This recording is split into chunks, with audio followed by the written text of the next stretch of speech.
পদ্মার পানির ন্যায্য হিস্যাসহ অধিকার আদায় প্রয়োজনে জাতিসংঘ ও আন্তর্জাতিক আদালতে যাবার ঘোষণা দিয়েছেন বিএনপির ভারপ্রাপ্ত চেয়ারম্যান তারেক রহমান।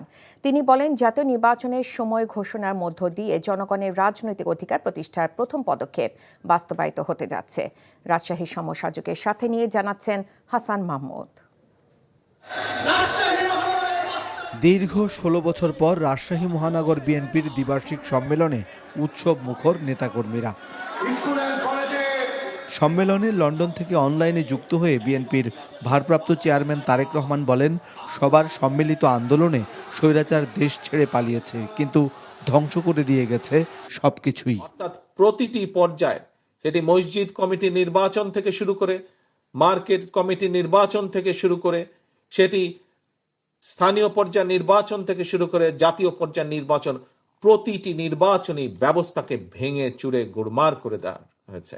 বিচার ব্যবস্থাকে কিভাবে ধ্বংস করে দেওয়া হয়েছে, আইন শৃঙ্খলা বাহিনীকে রাজনীতিকরণ করার মাধ্যমে ধ্বংস করে দেওয়া হয়েছিল।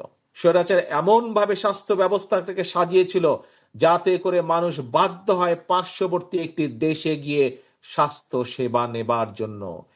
তারেক রহমান বলেন, রোজার আগে জাতীয় নির্বাচনের সময় ঘোষণার মধ্য দিয়ে রাজনৈতিক অধিকার প্রতিষ্ঠার প্রথম পদক্ষেপ বাস্তবায়িত হতে যাচ্ছে। বিএনপি ঘোষিত সংস্কার প্রস্তাবের উল্লেখ করে তারেক রহমান বলেন, জনগণ বিএনপির ওপর আস্থা রাখতে চায়, তাই সব খাতে দেশ মেরামতের চ্যালেঞ্জ নিতে থাকতে হবে ঐক্যবদ্ধ।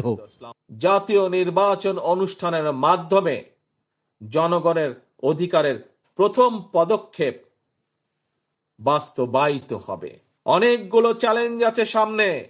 এই দেশের যারা যুবক, যারা বেকার, তাদের কর্মসংস্থানের ব্যবস্থা করতে হবে। প্রতিজ্ঞা দুইটি: এক, ঐক্যবদ্ধ থাকা; দুই, আগামী দিনে ইনশাল্লাহ জনগণের আস্থা অর্জনের মাধ্যমে দেশ আমরা পুনর্গঠন করব। যে চ্যালেঞ্জ আছে সেই চ্যালেঞ্জগুলো আমরা মোকাবেলা করে দেশকে সামনে এগিয়ে নিয়ে যাব।